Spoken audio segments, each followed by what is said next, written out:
Hello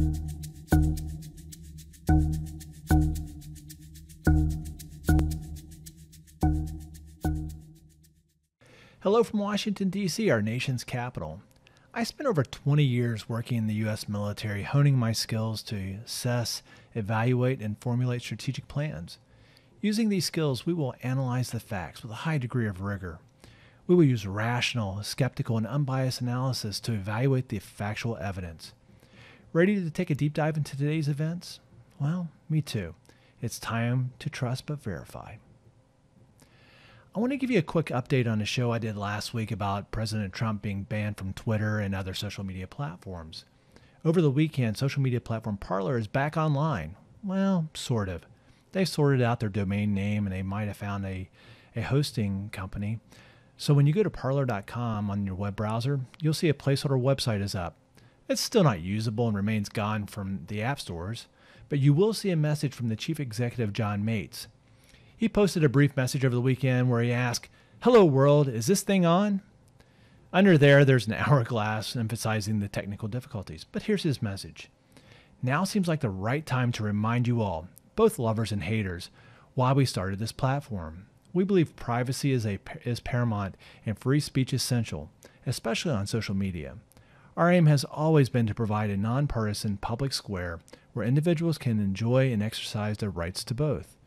We will resolve any challenges before us and plan to welcome all of you back soon. We will not let civil discourse perish. Parler all but disappeared following the storming of Capitol Hill on January 6th. Critics have stated that the users of the Parler app used it to incite the unrest and promote violent content. In response, Apple and Google banned it from their app stores.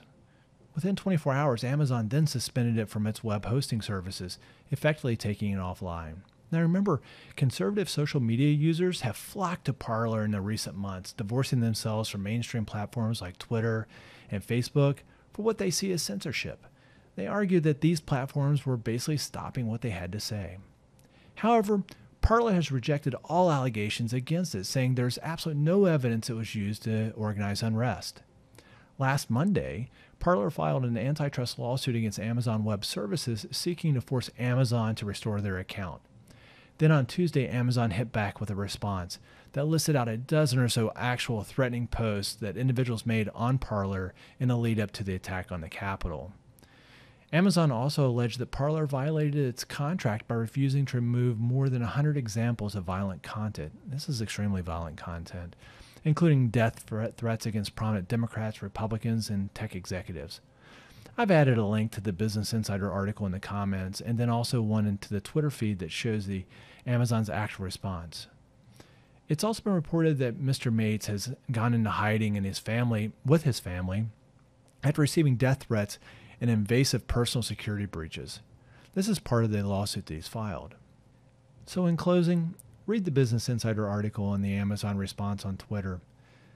The comments that Amazon is pointing out, they're pretty ugly. I don't think I've ever seen anything like it on Twitter or Facebook. And I don't think any of us would agree that it's what we would consider protected free speech and stuff that we'd want out there. It doesn't appear as if Amazon's response was nearly as political as Twitter's and Facebook's. It appears as if Amazon has actually been trying to work with Parler over the last month based on the lawsuit, or based on the responses in the lawsuit. So I have a feeling that over the next couple months, there's going to be a lot to talk about when it comes to Facebook, Twitter, Parler, Section 230. So stay tuned and we will deep dive into each one of these as they come along.